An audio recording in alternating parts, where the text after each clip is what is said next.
चुनाव आयोग एक बहुत ही क्रांतिकारी कदम उठाने वाला है। दरअसल वो लोग जो कि पढ़ाई लिखाई या फिर अपने जॉब और रोजगार की वजह से अपने प्रदेश से दूर किसी दूसरे प्रदेश में रहते हैं या फिर अपने शहर से दूर किसी दूसरे शहर में रहते हैं, उनके लिए चुनाव आयोग की तरफ से एक बहुत ही अहम सुविधा उपलब्ध अब कराई जाने वाली है।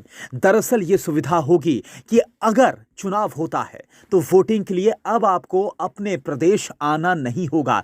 यानी कि अगर आप बिहार के रहने वाले हैं या फिर अगर आप उत्तर प्रदेश के रहने वाले हैं या फिर अगर आप साउथ के किसी राज्य के रहने वाले हैं या फिर आप गुजरात राजस्थान के रहने वाले हैं और मान लीजिए कि आप दिल्ली में रहते हैं, तो आपको दिल्ली में ही रहकर, चाहे बिहार हो, यूपी हो, राजस्थान हो या फिर देश का कोई भी राज्य हो, कहीं पर भी अगर चुनाव होता है तो आप दिल्ली में ही रहकर बाकायदा अपना वोट कास्ट कर सकते हैं। आपको अलग से छुट्टी लेकर, आपको अलग से वक्त निकाल करके अपने राज्य या फिर अपने शहर जाकर, अपने गांव जाकर वोट नहीं करना होगा।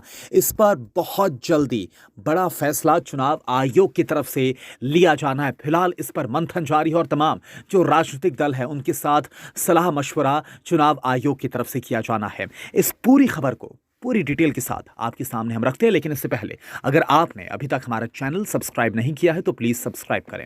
दरअसल चुनाव आयोग ने रोजगार, शिक्षा व अन्य कारणों से अपने शहर को छोड़कर देश के दूसरे नगर या स्थान में रहने वाले लोगों के लिए रिमोट वोटिंग सुविधा देने का काम शुरू किया है। आने वाले दिनों में देश में कहीं से भी कोई व्यक्ति अपने कार्य क्षेत्र से ही अपना मतदान कर पाएगा।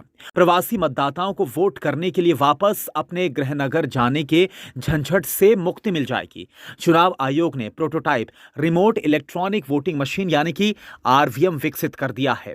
यह एक रिमोट पोलिंग बूथ से 72 तक निर्वाचन क्षेत्रों का मतदान करा सकता है।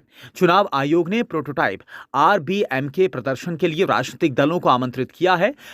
इस पर आयोग कानूनी, प्रक्रियात्मक, प्रशासनिक और तकनीकी की चुनौतियों पर राजनीतिक दलों के साथ सलाह मशवरा अब करेगा।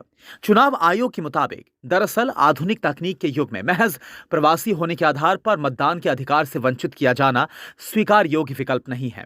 आम चुनाव 2019 में करीब 67.4% मतदान हुआ था और भारत निर्वाचन आयोग 30 करोड़ से अधिक निर्वाचकों द्वारा मतदान करने के अपने अधिकार का प्रयोग नहीं करने और विभिन्न राज्यों तथा केंद्र शासित प्रदेश मतदान का प्रतिशत अलग अलग होने को लेकर सजग है।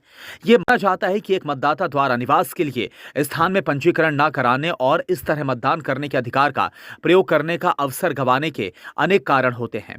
वोटर टर्नआउट में सुधार लाने और निर्वाचन में अधिक से अधिक भागीदारी सुनिश्चित करने की दिशा में आयोग प्रवासियों को मतदान का अधिकार दिलाने के लिए नया प्रयोग करने जा रहा है। इससे समाधान मिलेगा और कार्यक्षेत्र से ही प्रवासी अपना मतदान कर पाएंगे। देश के भीतर प्रवासन के लिए कोई केंद्रीय डेटाबेस उपलब्ध नहीं है, फिर भी पब्लिक डोमेन में उपलब्ध आंकड़ों के आधार पर यह पता चलता है कि रोजगार, विवाह और शिक्षा समेत अन्य पहलुओं से संबंधित प्रवासन हो जाता है।